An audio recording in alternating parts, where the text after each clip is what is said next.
Our next demo, and we're going to talk about our new Teams-like experience within our CVI solution set. So what we've, one of the main things we learned about COVID was Teams exploded, right? Everyone was using it at home, all of your meetings were on it, and now we're back in the office and we want to have that same experience, which wasn't possible when you're joining through a boardroom. So we developed Teams-like layout, which allows those boardrooms, those SIP devices to be able to still have raise hand and still have the same layouts you're used to, highlighting, et cetera. So Marty, what have you heard about kind of early reactions to this new feature set that's been pushed out? Yeah, absolutely. I think you've hit all the key points there.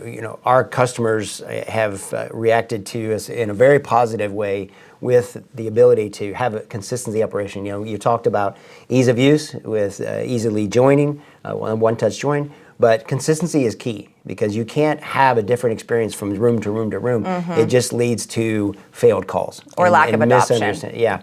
And so things like making best use of a dual screen, fantastic. Raising the hand, as you mentioned, really does give a consistent experience and makes best use of the resource.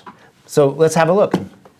All right, thank you, Marty. Thank you, Lauren. So on your point of bringing a native Teams-like experience to the endpoints, what we've done here at Pexip is we've worked with Microsoft to kind of bring that native experience, bring that experience that everyone is used to a video conference room. So when everyone was working out of the office, they got used to working with the Teams client. They used to working the native Teams experience.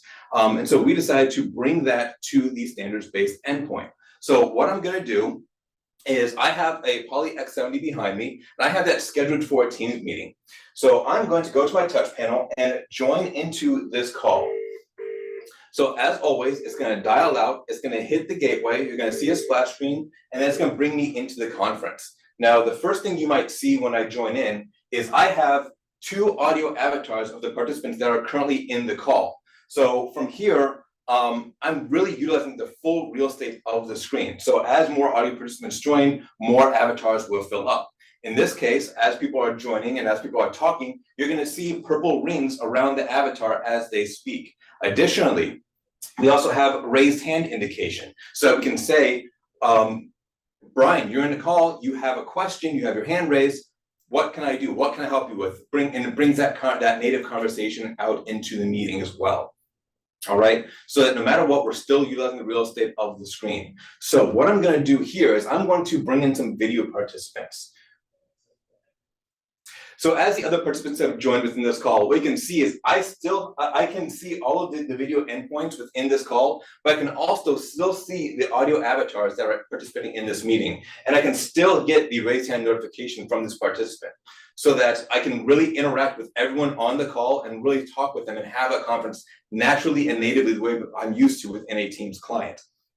Additionally, what I can do is I can take this layout and I can expand it to both screens. So now I have a dual screen system and I have video participants across both screens of my system. So I'm really utilizing that real estate of the video endpoint, right?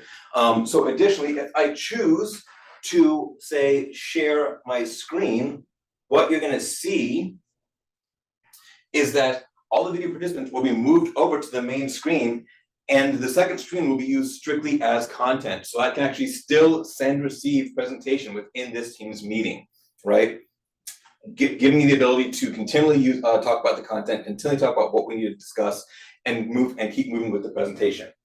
So if I stop sending presentation, the last thing I want to show off is that we've also brought the ability to bring spotlight to the video endpoints. So if I were to say, I want to spotlight Gabriella here for everyone in the call, what's going to happen is that it will bring her to the front. It will make her the center point of this conversation, but move everyone else off to the side. Additionally, I can still see all of my audio avatars on this call, so I can still interact with them cleanly. All right.